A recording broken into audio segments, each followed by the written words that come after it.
I'm standing in my backyard, staring up at the oak tree. My 8-year-old daughter Sarah is dangling 6 feet off the ground, zip-tied to a branch by her wrists. She's sobbing, her leg braces gleaming in the afternoon sun. And standing below her, with a satisfied smirk, is Patricia Morrisonach, OA, president, and the woman who just made the worst mistake of her miserable life. Because what Patricia doesn't know is that in exactly 48 hours, I'll be signing off on her property seizure as the Assistant Commissioner of the State Housing Authority. But right now, I'm just a father watching his disabled child suffer. If you think this story is insane, wait until you hear what happens next. Smash that like button, subscribe, and drop a comment telling me what you would have done in this situation. Trust me, you won't believe how this ends.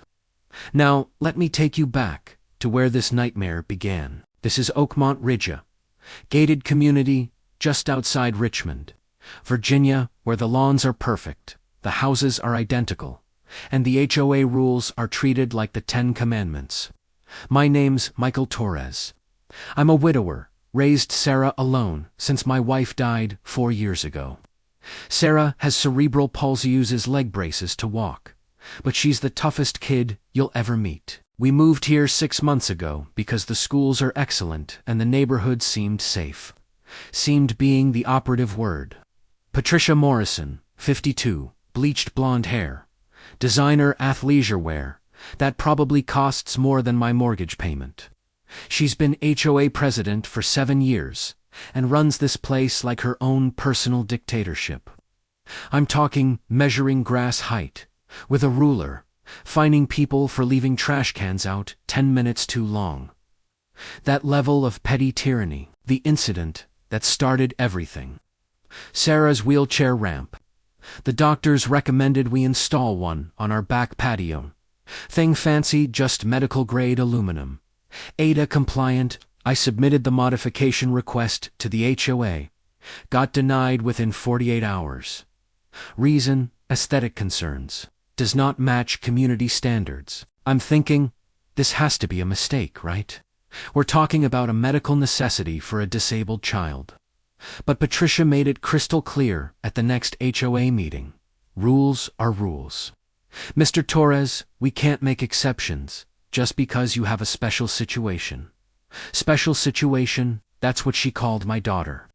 And that's when I knew this woman was going to be a problem. But I had no idea just how big of a problem until 3 weeks later. It's a Saturday afternoon in early September. I'm inside working on a case report because, I work from home a lot. In my position, can't exactly tell people what I do. Sarah's in the backyard, playing on her adaptive swing. I installed it myself. Made sure it was secure. Made sure she could transfer herself safely. I hear shouting, not normal neighborhood noise, angry shouting. I run outside, and there's Patricia, standing in my backyard with her phone out, taking pictures of Sarah's swing. Excuse me, what the hell are you doing on my property? I keep my voice level, but I'm already feeling that heat rising. Patricia doesn't even flinch. This structure, she gestures at the swing like it's a garbage dump, was not approved by the Architectural Review Committee. You're in violation of HOA Covenant Section 7.3. No permanent outdoor structures without written approval. It's a swing for my disabled daughter. It's an unapproved modification. Patricia fires back. You've got 72 hours to remove it, or you'll be fined $500 per day. Sarah is watching this whole thing, confusion on her face. Daddy, do I have to stop swinging? And something in me just snaps. Lady, you need to get off my property right now, before I call the cops for trespassing. Patricia gets this smile, this cold, calculating smile. Call them. I have HOA authority to inspect properties for covenant violations. It's in the contract you signed, Mr. Torres. Maybe you should have read it more carefully. She walks away, and I'm standing there shaking with rage. Because technically, buried in page 47 of the HOA agreement, she's right. They have reasonable access for inspections. But here's what I'm thinking. This woman just declared war on the wrong family. What I don't know yet is that Patricia's just getting started. The violations start coming fast. Day 1. Notice for excessive noise. Sarah laughing while playing. Day 3. Citation 4. Decorative items in windows. Sarah's crayon drawings taped to her bedroom window. Day 5. Warning for improper trash receptacle placement. I left the bins out until noon on collection day. Instead of 10 a.m., each violation comes with its own fine. We're up to $2,000 in 3 weeks. I try the diplomatic route. Call Patricia directly. Look, can we talk about this reasonably? I'll remove the swing if you approve the wheelchair ramp. It's a medical necessity. The ramp was denied, Mr. Torres. Appeal it if you want, but the committee stands by its decision. As for the swing, it comes down by Friday, or the daily fines begin. You're targeting my disabled daughter. I'm enforcing community standards. If you don't like it, sell your house and move somewhere more accommodating to your needs. I document everything, every call, every letter, every violation notice, because I know exactly what this is: disability, discrimination, harassment, hostile housing environment. In my professional life, I've shut down entire HOA boards for less, but I can't reveal who I am. Not yet, because I'm currently heading a multi-county investigation into HOA corruption, embezzlement, and civil rights violations. My office is about to drop the hammer on 47 HOAs across Virginia. Oakmont Ridge isn't on that list yet, but if I show my hand too early, Patricia and her cronies could destroy evidence. So I play the role of helpless homeowner. I remove the swing. I pay the fines. I watch my daughter's face fall every time she asks why she can't play in her own backyard anymore. The stakes: my daughter's well-being versus a massive state investigation, and I'm betting on the long game. Friday afternoon, I'm taking down the swing. Sarah's watching from the patio, tears streaming down her face. She doesn't understand why the mean lady gets to take away her favorite thing. So I play the role of helpless homeowner. I remove the swing. I pay the fines. I watch my daughter's face fall every time she asks why she can't play in her own backyard anymore. The stakes: my daughter's well-being versus a massive state investigation, and I'm betting on the long game. Friday afternoon, I'm taking down the swing. Sarah's watching from the patio, tears streaming down her face. She doesn't understand why the mean lady gets to take away her favorite thing. Late September. I'm playing the long game, but I'm also quietly gathering ammunition. Every interaction with Patricia gets documented. Every violation notice gets scanned and filed. I request copies of all HOA financial records, which they're legally required to provide to homeowners. It takes 3 formal requests and a certified letter before I get them. And what I find is beautiful. Absolutely beautiful. Patricia's been president for 7 years. In that time, the HOA's reserve fund has gone from $240,000 to $31,000. There are consulting fees paid to Morrison Property Services, Patrice's husband's company. We're talking $8,000 a month for community management. For a neighborhood with 83 houses and a part-time groundskeeper, there are expenses for community events that never happened, repairs to common areas that were never made, and my personal favorite, a $47,000 payment for emergency drainage remediation that has no corresponding work order, no contractor invoice, nothing. This isn't just petty tyranny. This is embezzlement. This is fraud. And this is exactly what my office prosecutes. But I still can't move. Not yet. Because Patricia isn't just some random HOA president. Through my quiet investigation, I discover she's connected to 2 of the other HOAs we're targeting. She's part of a network, and if I spook her, the whole thing could fall apart. So I wait. I document. I watch my daughter get more withdrawn every day. Sarah stops asking to play outside. She stops drawing pictures. Her teacher calls to say she's not participating in class anymore. And I'm dying inside, knowing I have the power to stop this, but can't use it yet. Then comes October 15th, the day Patricia crosses a line she can never uncross. You're not ready for what happens next. I'm at the state office in Richmond, 40 minutes from home. It's 3:30 p.m. I get a call from Sarah's aide, Mrs. Chen, who helps her on and off the school bus. Mr. Torres, Sarah's very upset. Something happened when she got home. I'm in my car in 30 seconds, breaking every speed limit on the way back. I pull into my driveway at 4:07 p.m. Mrs. Chen is sitting on the porch with Sarah, who's sobbing uncontrollably. And I see it immediately. Sarah's backpack is gone, and there's mud all over her leg braces. What happened? Mrs. Chen looks terrified. She got off the bus at 3:15. I walked her to the door, like always. But then Mrs. Morrison came out, and she said Sarah left her backpack on the sidewalk. She said it was a tripping hazard and a violation of covenant rules. When Sarah tried to explain, she just put it down for a second. Mrs. Morrison grabbed it, and she threw it in the tree. Sarah sobs. She threw my backpack in the big tree and said if I wanted it, I should climb up and get it. She said lazy kids don't deserve special treatment. I look up. Sarah's backpack is wedged in the oak tree in our backyard, about 12 feet up. It contains her iPad provided by the school district for her learning disability, her medications, and her communication device. Did anyone else see this? I asked Mrs. Chen. I think some neighbors were outside. But Mrs. Morrison said, ...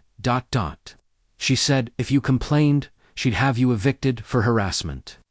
I helped Sarah inside, get her cleaned up, tell her everything's going to be okay. But inside, I'm calculating. This is assault. This is disability-based harassment. This is destruction of medical equipment. But I still can't reveal who I am. Not for another 2 weeks. That's when the coordinated raids are scheduled across all 47 HOAs. I retrieve the backpack with a ladder. The iPad screen is cracked. Sarah's insulin pen, she's type 1 diabetic, is damaged from the fall. That night, I make a call to my director. I need to add Oakmont Ridge to the investigation. I've got probable cause for embezzlement, and now we've got disability-based assault. Can you hold out until the raid date? I don't know, I admit. This woman is escalating. 2 weeks, Michael. We need everyone to go down simultaneously, or they'll warn each other. 2 weeks. I can protect Sarah for 2 weeks, right? Wrong. Because 3 days later, Patricia makes a move so unhinged, so psychotic, that I break every protocol I've ever followed. Okay, I need you to do something for me right now. If you think Patricia deserves what's coming to her, type justice in the comments. And make sure you're subscribed, because the next part is absolutely wild. Let's get into it. October 18th, Wednesday. I'm working from home, monitoring some financial documents for the investigation. Sarah's at school. Everything seems normal. Then at 2:45 p.m., I get a call from the school. Sarah's 6-tomic bug can. I pick her up early. I'm there in 15 minutes. She's pale, nauseous, clearly coming down with something. I bring her home, get her settled on the couch with ginger ale and crackers. At 4 p.m., she says she feels a little better and wants to sit outside on the patio, fresh air. Sometimes helps her stomach. I set her up in her adaptive chair, give her a blanket, tell her I'm right inside if she needs me. At 4:23 p.m., I hear the scream. Not Sarah's voice, Patricia's. I run outside, and the scene I see will haunt me forever. Patricia is in my backyard, Genin. She's dragging Sarah by her arm, toward the oak tree. Sarah's crying, trying to pull away, but she can't get traction with her braces in the grass. What the hell are you doing? I'm running, but it feels like slow motion. Patricia whirls around, and I swear to God, there's something unhinged in her eyes. This little liar told me she was too sick to move her toys. She's faking it, just like she fakes needing those braces. Sarah's adaptive cushion and communication device are on the ground. Patricia apparently decided they were unauthorized items on the patio. Let go of my daughter right now. But Patricia doesn't let go. Instead, and I still can't believe this happened. She pulls out a zip tie, the kind contractors use. And before I can reach them, she wraps it around Sarah's wrists. She needs to learn that rules apply to everyone. Patricia screams, and then she hoists my 8-year-old daughter up and zip-ties her wrists to a low-hanging branch of the oak tree. Sarah's feet are barely touching the ground. She's dangling there, sobbing, her leg braces making it impossible for her to support her own weight. I reach them in seconds, but the damage is done. Patricia steps back, breathing hard, and says, "There. Maybe suspension will teach her some respect." Suspension. She actually said that word. While my disabled daughter hangs from a tree, I'm cutting Sarah down carefully because the zip ties are tight, and I don't want to hurt her when I hear sirens. Turns out Mrs. Chen saw the whole thing and called 911. 3 police cruisers pull up. Officers are swarming the yard. Patricia immediately goes into victim mode. "Officers, this man has been harassing me for months. I came over to ask him to remove violations, and he attacked me. I was defending myself." One of the officers, Sergeant Davis, looks at Sarah, who I'm now holding while she sobs into my shoulder. He looks at the zip tie marks on her wrists. He looks at the branch. "Ma'am, are you saying this 8-year-old girl attacked you? She's not disabled. She's faking. It's all for sympathy. I have rights as the HOA president to enforce." "Step over here, ma'am." Davies cuts her off, and his tone makes it clear she's about to have a very bad day. Another officer is taking my statement.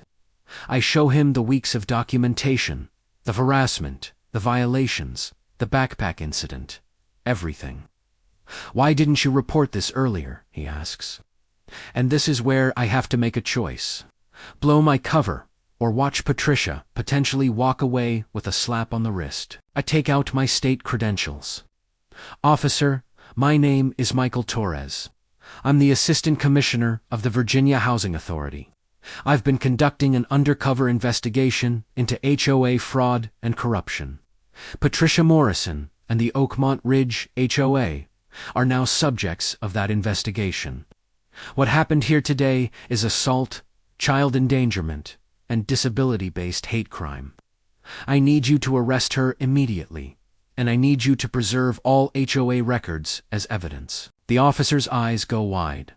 Davies walks over. You're the assistant commissioner."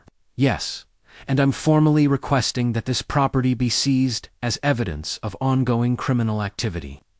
Patricia's face goes from smug to pale to purple in about 5 seconds. "You're lying. You're nobody.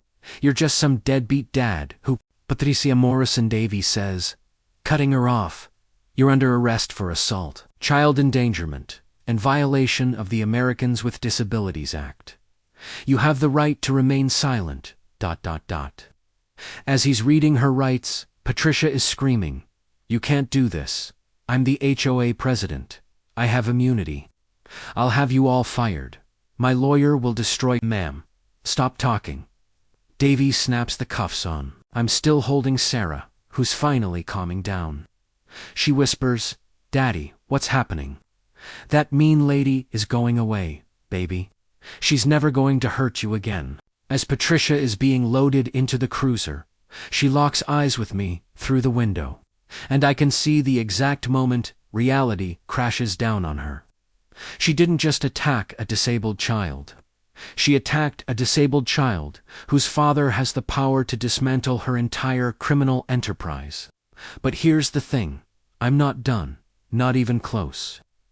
2 days later, the raid happens. October 20th, Friday morning, 6 a.m. 7 state vehicles roll into Oakmont Ridge. My team 12 investigators, 4 state police officers, and 2 forensic accountants. We have warrants for the HOA office, Patricia's home, and the homes of all 5 board members. I'm there, in full official capacity. And the look on these people's faces when they realize who I am is absolutely priceless. We seize computers, financial records, emails, contracts, everything. The forensic team starts building the case in real time. And what we find is even worse than I thought. Over 7 years, Patricia and her husband embezzled over $680,000 from the HOA. The consulting fees were fake. The repair expenses were fake. They'd been running a shell game, moving money between accounts, creating fake vendors, billing for services that never existed. But here's the kicker. They targeted specific homeowners for harassment to force them to sell. Then Patricia's husband's property investment company would buy the houses at below-market rates, flip them, and pocket the profit. They'd done it to 11 families in 6 years. Every single one of those families had filed disability or discrimination complaints that were lost or mishandled. We're talking about a RICO case. Organized crime, conspiracy, civil rights violations spanning years.